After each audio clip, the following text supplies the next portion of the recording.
Jesús de Nazaret.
Santo es el que vive, santo es el que reina, santo en las alturas, santo aquí en la tierra, santo en el pesebre, santo en el sepulcro, santa es su sangre derramada en la cruz. Santo es el que vive, santo es el que reina, santo en las alturas, santo aquí en la tierra, santo en el pesebre, santo en el sepulcro, santa es su sangre derramada en la cruz. Santo es el que reina, santo en las alturas, santo aquí en la tierra, santo en el pesebre, santo en el sepulcro, santa es su sangre derramada en la cruz. santo es el que vive, santo es el que reina, santo en las alturas, santo aquí en la tierra, santo en el pesebre, santo en el sepulcro, santa es su sangre derramada en la cruz. Santo es el que vive, santo es el que reina, santo en las alturas, santo aquí en la tierra, santo en el pesebre, santo en el sepulcro, santa es su sangre derramada en la cruz. Santo es el que vive, Santo es el que reina, santo en las alturas, santo aquí en la tierra, santo en el pesebre, santo en el sepulcro, santa es su sangre derramada en la cruz. Santo es el que vive, santo es el que reina, santo en las alturas, santo aquí en la tierra, santo en el pesebre, santo en el sepulcro, santa es su sangre derramada en la cruz.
Déjame contarte un poco acerca de la vida de Paul Washer.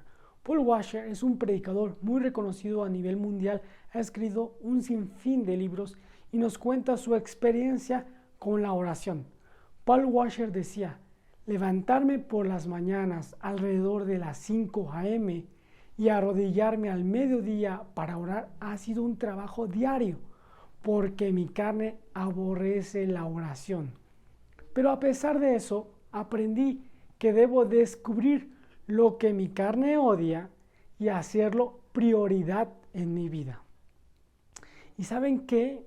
Añade Paul, mi carne odia más la oración que el estudio de la Biblia, porque el estudio de la Biblia puede servir en parte para hacerme creer el gran conocedor, y la gente me dará obviamente más prestigio por hablar con mejor elocuencia. Pero con la oración no es así.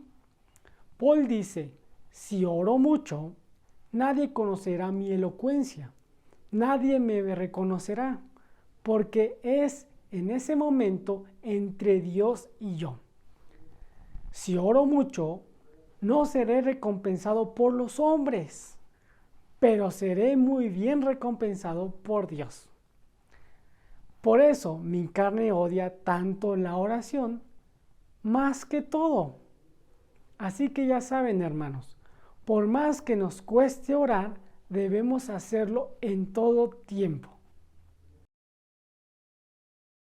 La Biblia es la palabra inspirada por Dios, es una revelación de parte de Dios al hombre y es nuestra única regla de fe y conducta superior a la razón y a la conciencia.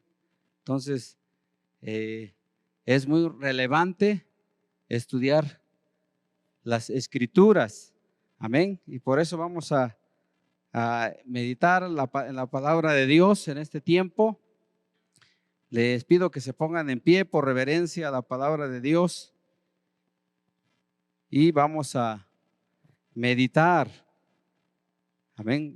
Oh Dios eterno, Padre Santo, la exposición de tu palabra alumbra, Señor, hace entender a los simples y alineamos, Señor, en este momento nuestro corazón, nuestra mente, nuestro espíritu a tu voluntad, Señor, que sea tu palabra enseñándonos, Señor, en esta hora. En el nombre de Jesucristo te lo pido, Dios. Amén. ¿Puede usted sentarse? Quiero compartirle una exposición que puede titularse La Biblia y la ciencia o la ciencia y la Biblia. Y es que muchos han pensado que existe una dicotomía, una separación entre la Biblia y la ciencia o entre la fe y la razón. Y no es así. El problema ocurre cuando se va a uno de los extremos. Por ejemplo, hay una corriente en el ateísmo. Los ateísmos niegan la existencia de Dios porque ellos quieren medir todo en términos de cuerpos físicos, cuerpos químicos, y ahora con el avance de la ciencia creen que ya no es necesario creer en la Biblia. Entonces, hay una corriente dentro del ateísmo que se denomina naturalismo. ¿Sí? Entonces, el naturalismo rechaza toda explicación sobrenatural de la realidad. Y dentro de esa corriente hay una más que se llama el materialismo, que dice que todo lo que es real solamente se puede percibir a través de los sentidos, a través de lo que vemos, tocamos, sentimos. Y entonces para estos pensadores de esta corriente, los pensamientos y las sensaciones no es más que materia en movimiento, ¿sí? Entonces ellos se enfocan únicamente en el mundo físico, pero no aceptan que hay un mundo espiritual y que muchas veces pues es más real que lo que alcanzamos a ver o tocar. Y vemos que ese es el problema. Alguno hace tiempo, hay una anécdota de un joven que iba viajando en un tren y se encontró con un anciano y él llevaba un voluminoso ejemplar de ciencias y el anciano iba también leyendo detenidamente un libro. Y mientras iban avanzando, después el joven se percató, este joven era universitario, y se percató de que el libro que llevaba el anciano era la Biblia. Y entonces el joven le dice, oiga, ¿a poco usted todavía cree en lo que dice ahí en la Biblia? Si es un libro lleno de cuentos, de fábulas.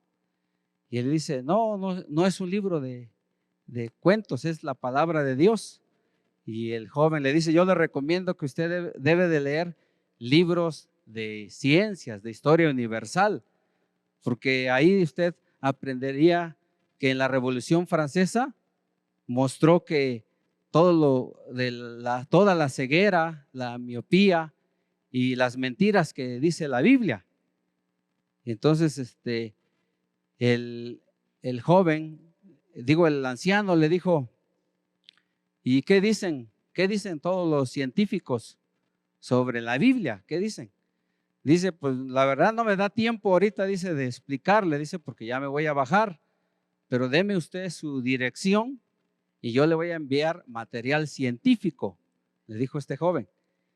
Y entonces el anciano sacó su tarjeta y en la tarjeta decía, doctor Luis Pasteur, director general del Instituto Nacional de Investigación de la Universidad Nacional de Francia. Entonces el joven se quedó asombrado, sí, se quedó, dice, ¿cómo? Así.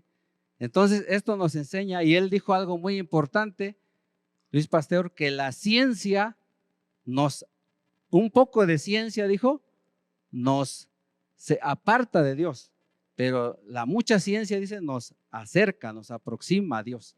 Amén. ¿Cuántos están de acuerdo? Amén. Entonces, de hecho, en la Biblia encontramos que Dios mismo da las pistas, y Él lo ha mostrado a través de la revelación general, a través de la creación. ¿Sí? Dice en Romanos 1:12, usted puede leerlo ahí. Dice, porque podemos leerlo, acompáñenme en Romanos capítulo 1, versículos 12, perdón, Romanos 1:20. Dice, porque las cosas invisibles de Él, su eterno poder y deidad, se hacen claramente visibles desde la creación del mundo, siendo entendidas por medio de las cosas hechas, de modo que no tienen excusa. Entonces nuestro Dios, aunque es invisible, Él se ha manifestado a través de la creación. De hecho, el salmista decía, los cielos cuentan la gloria de Dios y el firmamento anuncia la obra de sus manos. ¿Sí? Y desde el Génesis 1:1 dice, en el principio creó Dios los cielos y la tierra. Cuando hablamos de cielos nos referimos al tiempo y al espacio. Y cuando hablamos de la tierra nos referimos a la materia y a la energía. Entonces, Dios se ha revelado, ¿sí? Se ha revelado para que el hombre lo conozca.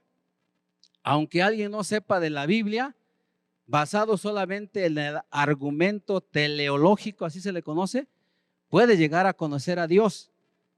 Este argumento teleológico se basa en el orden y el diseño que tiene el universo. ¿Sí? Por eso el universo es un cosmos, no es un caos. Está gobernado por leyes naturales, el universo. Las estrellas siguen su trayectoria. La Tierra gira sobre su propio eje con el movimiento de rotación, a lo que se le conoce así, y también tarda un año en girar alrededor del Sol con lo que se le conoce como el movimiento de traslación. Y aún hay más evidencias, tan solamente si nos estudiáramos sobre el agua, nos sorprenderíamos. Si usted supiera lo que hace el agua en nuestro organismo, el agua tiene un alto nivel de calor específico para que mantenga estable las reacciones químicas en el cuerpo, porque si no, con un poco de esfuerzo la sangre herviría. Y también el agua es un excelente disolvente que disuelve gases, disuelve ácidos y sales, y lleva también los nutrientes a todo el cuerpo del ser humano y también de los animales y de las plantas.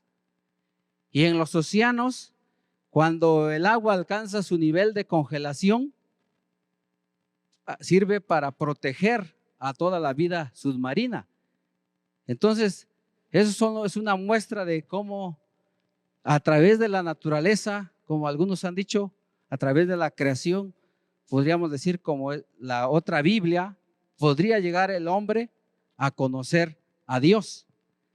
El conflicto surge cuando la ciencia invade algún terreno que es exclusivo de la teología, o la teología invade algún terreno que es de la ciencia. La ciencia tiene sus propios temas como la electricidad, el sonido o la gravitación.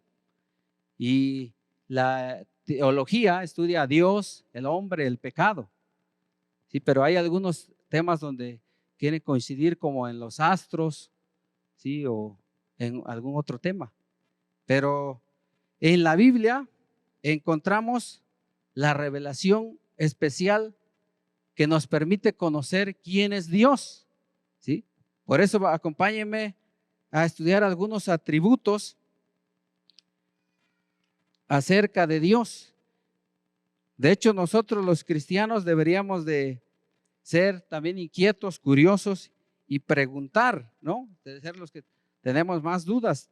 De hecho, también el rey Salomón, él decía que aunque tenía mucha sabiduría para juzgar, él también disertaba, dice, sobre los animales, que es el campo de la zoología. Disertaba sobre plantas, ¿sí? Que es el campo de la botánica. Y así sobre otras áreas como las aves, los peces, los reptiles, ¿sí? Entonces, el cristiano el creyente no se debe de cerrar solamente en el aspecto espiritual, porque es cuando nos dicen algunos, es que tú tienes una fe ciega, ¿sí? Entonces, no debería de ser así, sino tener fundamentos sólidos para demostrar que nuestra fe está fundada en razones, en verdades. Y eso nos hace mantener una fe en quién es Dios. Y para eso es que vamos a estudiar algunos atributos relacionados con Dios.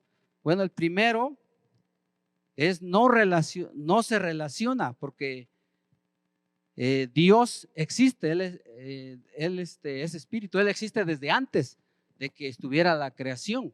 Sí, entonces esto solamente le voy a hablar de dos. Estos atributos se le llaman no relacionados, porque son parte de la naturaleza interior de Dios. El primero de ellos lo encontramos en Juan 4:24. Ahí dice que Dios es espíritu.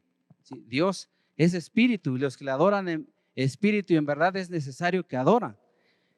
Entonces, un espíritu, Dios es espíritu, pero tiene personalidad, ¿sí? Piensa, siente, habla, pero no tiene un cuerpo como nosotros, y entonces no se limita por las condiciones naturales.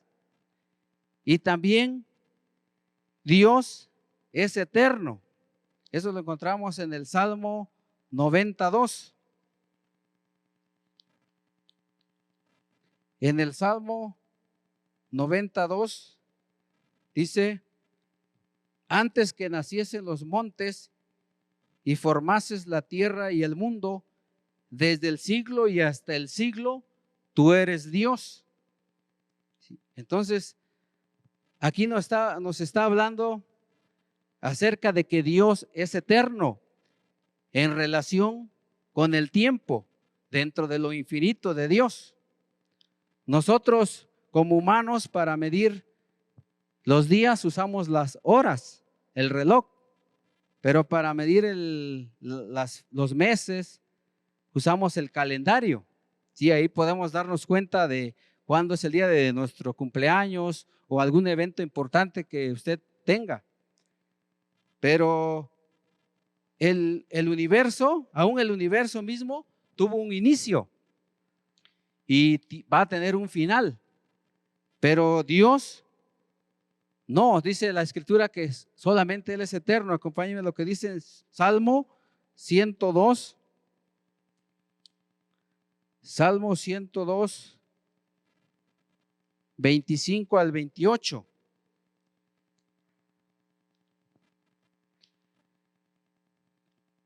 Dice, desde el principio tú fundaste la tierra y los cielos son obra de tus manos. Ellos perecerán, mas tú permanecerás. Todos ellos como una vestidura se envejecerán, como un vestido los mudarás y serán mudados, pero tú eres el mismo y tus años no se acabarán. Entonces, aquí vemos que Dios es inmutable. Él ha existido desde la eternidad, antes de la creación, ¿sí? Entonces, por eso decimos que Dios es eterno, ¿sí? Él no mide el tiempo como nosotros. Dios es eterno, pero también Dios es espíritu. Vamos a ver, esos son los atributos que se le llaman no relacionados, pero ahora vamos a estudiar los atributos activos de Dios en relación con el universo. Vamos a ver que el primer atributo es que Dios es omnipotente. ¿Sí? Dice, ¿cómo lo distinguimos? Dice que su libertad y poder para hacer, se manifiesta para hacer todo lo consecuente con su naturaleza. ¿Sí? Su libertad y poder se manifiesta para hacer todo lo consecuente con su naturaleza. Leemos en Números 23:19.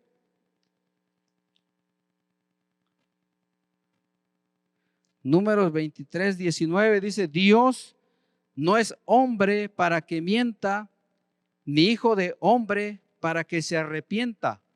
Él dijo y no hará, habló y no lo ejecutará. Entonces aquí vemos que Balac quería a través de Balaam hacer que cambiara el decreto de Dios. Dios ya había establecido para bendecir a Israel, pero aquí querían forzarlo, o sea que Dios cambiara de opinión, pero Dios no puede mentir, ¿sí? Entonces Él, si ya lo ha dicho, Él lo va a cumplir. También la omnipotencia de Dios se manifiesta cuando vemos su control y soberanía sobre todo lo hecho o que puede ser hecho. Esto lo encontramos en el libro de Éxodo, Éxodo capítulo 7.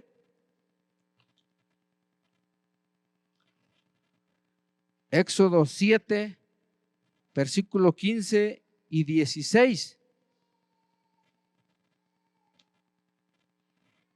Donde nos narra la primera plaga que envió Dios al pueblo egipcio.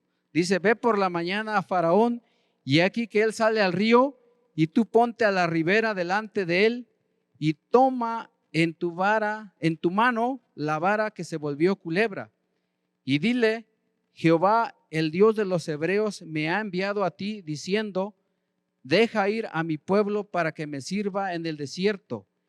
Y he aquí que hasta ahora no has querido oír.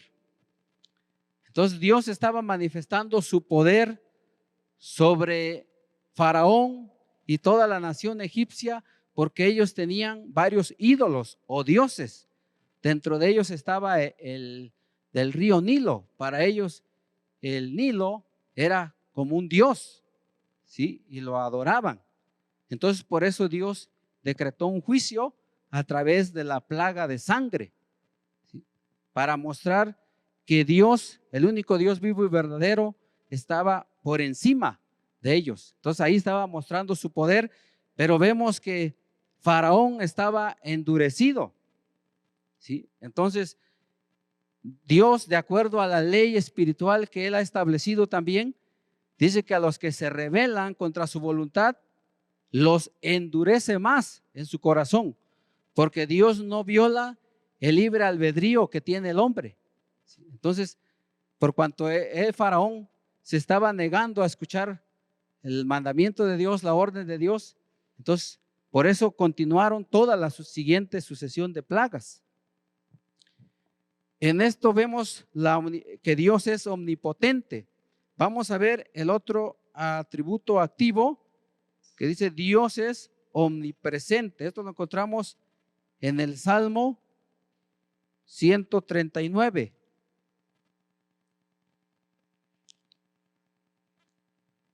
Salmo 139, versículos 7 y 8.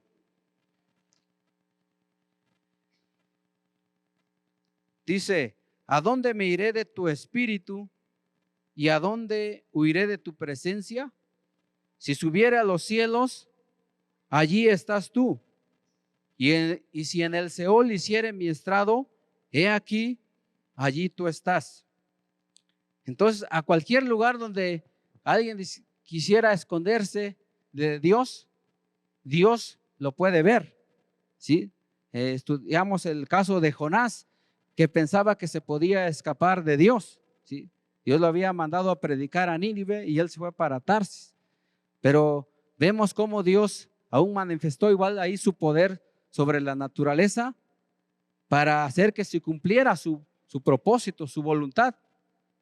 Y Jonás finalmente tuvo que humillarse y rendirse ante la voluntad de Dios, porque él se dio cuenta que no se podía esconder, aunque dice la Biblia que hasta lo tragó un pez, pero ahí él oró, él clamó a Dios y Dios le respondió. Vemos también que Dios es omnisciente.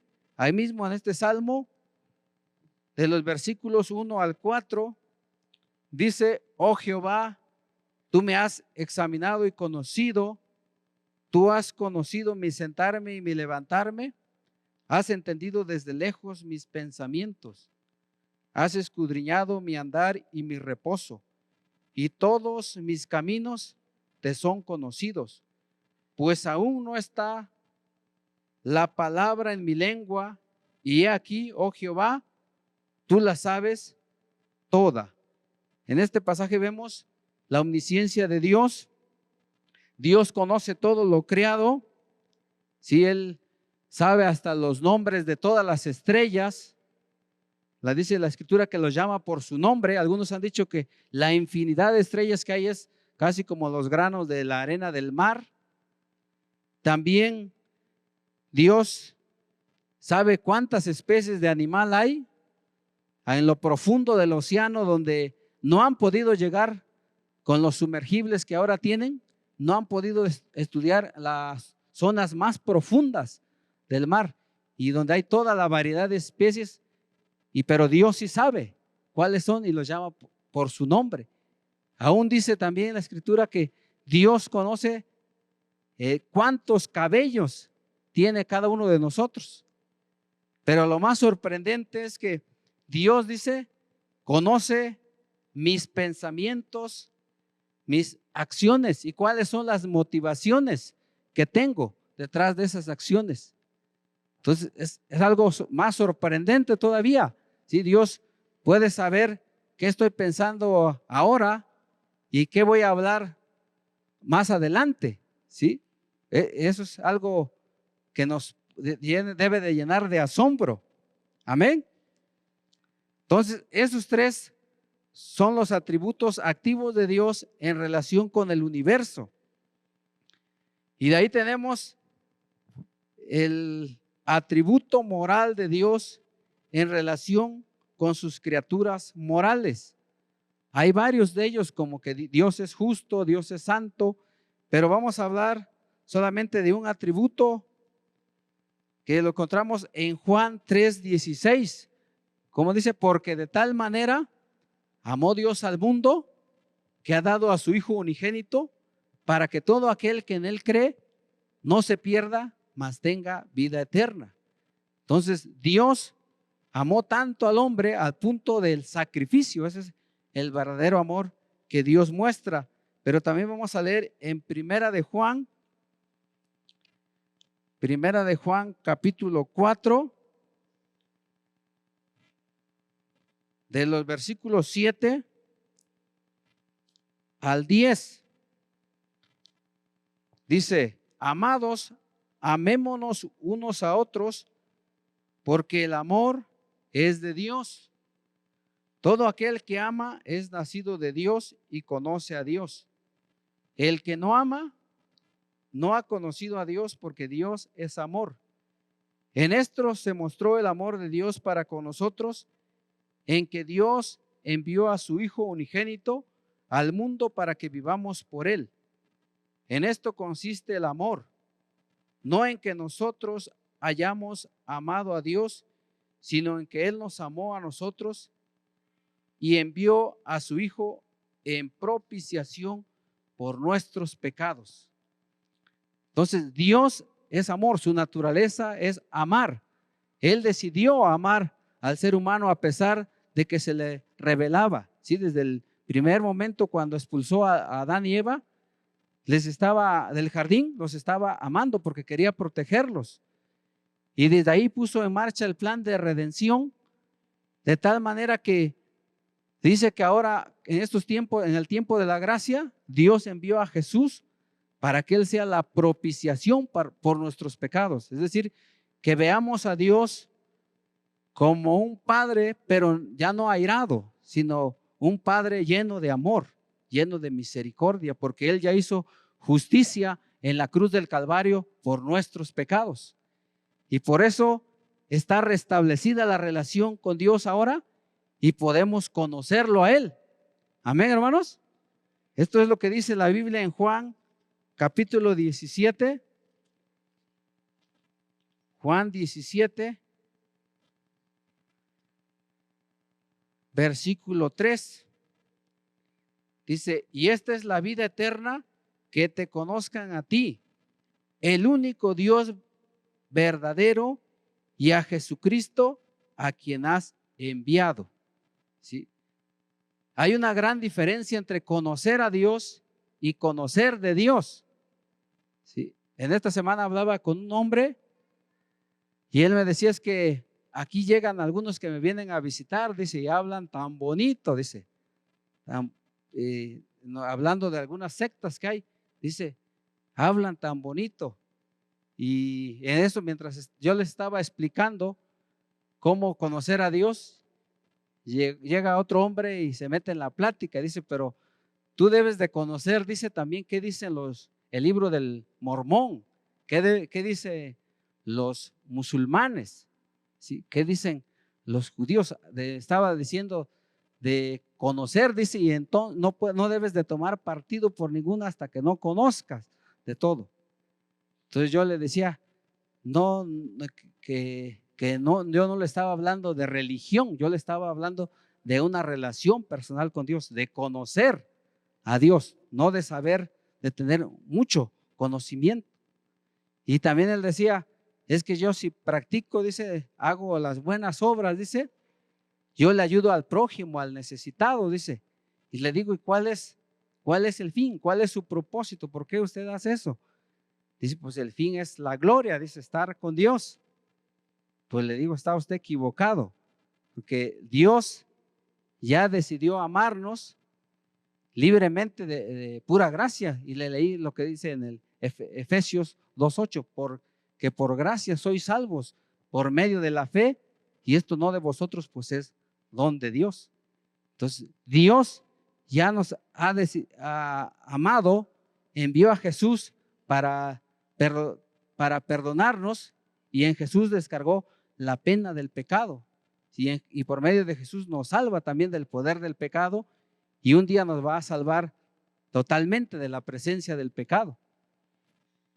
Y entonces y dice, ¿cuál es el propósito? Dice aquí, para conocerlo, dice, conocer a Dios, y así podemos obtener la vida eterna. Y sí vamos a practicar las buenas obras, pero no para ser salvos, sino es al revés.